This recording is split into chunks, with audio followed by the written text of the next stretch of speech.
सुगंधा और उसकी सास कांता के बीच एक अजीब सी जंग रहती थी। ये जंग थी किचन में कौन ज्यादा अच्छा काम करेगा और घर के सदस्यों के दिल जीतेगा। और उनकी इस जंग में हमेशा कुर्बान होते थे उनके दोनों पति। कैसे? आइए देखते हैं इस किचन पॉलिटिक्स की कहानी में। एक दिन किचन में, माँ जी, आज मैं बना रही हूँ मेथी की सब्जी। इस खाने से घर वालों के पेट की सारी समस्या खत्म हो जाएगी। और मैं बना रही हूँ तड़के वाली छाछ, जिसे पीते ही गैस की समस्या कभी नहीं होगी। दोनों अपने अपने खाने को लेकर टेबल पर पहुँच जाती हैं। तभी सुगंधा के ससुर उसकी बनाई सब्जी की तारीफ कर देते हैं। अरे वाह, मेथी की सब्जी भी बनी है, बड़ी ही स्वादिष्ट है। वाह बहू वाह। अरे बहू, लेकिन इसमें इतनी सारी मेथी बर्बाद करने की क्या जरूरत थी? देखिए माँ जी, ये तो वो मेथी है जो आप रात में भिगोकर सुबह उसका पानी पीती हैं, और जो मेथी फेंक देती हैं, उसी से मैंने ये सब्जी बनाई है। अरे वाह बहू, तुमने तो बड़ा ही समझदारी का काम किया। बस अब क्या था। कांता जी का तो मानो ये सुनकर खून ही सूख गया। वो फैसला कर लेती है कि किसी भी तरह वो अपने खाने की तारीफ लेकर ही रहेगी और सुगंधा को किचन में उसकी कमियां गिनाएगी। कांता फ्रिज खोलकर देख रही होती है और फिर सुगंधा से कहती है, अरे बहू, ये क्या, पूरा फ्रिज गंदा पड़ा है। तभी वहाँ सुगंधा का पति आ जाता है।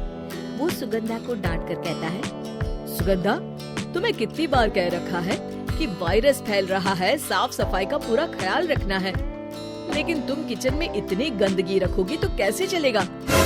सुगंधा सास की तरफ देखती है, जहाँ वो मुस्कुरा रही होती है। सुगंधा समझ जाती है कि सास ने उससे बदला लेने के लिए ये सब किया है। दोनों रात के खाने की तैयारी में लग जाती हैं। दोनों ना एक दूसरे की तरफ देखती हैं और ना ही एक दूसरे से बातें करती हैं। रात को खाने की टेबल पर एक एक कर दोनों कई तरह के अलग अलग व्यंजन टेबल पर लगा देती हैं और अपने अपने पति के पास जाकर खड़ी हो जाती हैं। अरे खाइए जी खाइए, मैंने बड़ी मेहनत से बनाया है। प्लेट में वो खाना डालती हैं।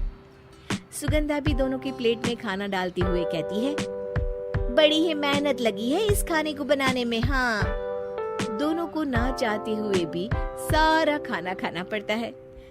कहीं दही तो कहीं मलाई तो कहीं मसाला। और इन सब के बाद दोनों बड़ी ही मुश्किल से अपने कमरे में सोने जाते हैं। लेकिन अगली सुबह सुगंधा का पति चिल्ला रहा होता है, हाय रे, हाय मेरा तो पेट खराब हो गया। हाय माँ, बहुत दर्द हो रहा है। तो वहीं कांता के कमरे से भी कुछ ऐसी ही आवाज आने लगती है। हे भगवान, इस सास बहू की लड़ाई हमारी जान लेकर रहेगी। जाओ कोई डॉक्टर को बुला कर लाओ। डॉक्टर आते हैं। दोनों को देखकर कांता और सुगंधा से कहती हैं, देखिए, आप दोनों इन्हें खाने में हल्का ही दीजिएगा। हो सके तो रात का खाना जल्दी खाया करें और वॉक किया करें। इतना कहकर डॉक्टर वहाँ से चले जाते हैं। जिसके बाद एक बार फिर से दोनों बहुएं किचन में जाती हैं और खाना बनाने में लग जाती हैं। रात में खाने के टेबल पर दोनों एक बार फिर से खाना लगाने लगती है। पापा जी, मैंने ये पतली मूंग की दाल की खिचड़ी के साथ ये पापड़ और पुदीने की चटनी भी बनाई है। अरे बहू, अभी अभी बेचारे पेट की बीमारी से गुजरे हैं। इतना भारी खाना तो डॉक्टर ने भी मना किया है ना। देखिए, मैंने आप दोनों के लिए सूप बनाया है। और दोनों उन लोगों की प्लेट में खाना डालने लगती हैं। तभी दोनों एक साथ बोल पड़ते हैं, बस करो, हमें माफ करो। हमें नहीं खाना इस घर में, ना खिचड़ी और ना ही सूप। हम इंसान हैं, एक वक्त में एक ही खाना खा सकते हैं। बस करो, हमें माफ करो। हमें नहीं खाना इस घर में, ना खिचड़ी और ना ही सूप। हम इंसान हैं, एक वक्त में एक ही खाना खा सकते हैं। इतना कहकर वो दोनों वहाँ से चले जाते हैं। कहानी का अंत। आप लोग उम्मीद कर रहे होंगे कि अंत में सब ठीक हो जाएगा। नहीं जनाब, अगर सास बहू के बीच सब ठीक हो जाए तो आप ये सीरीज देखे ही क्यों?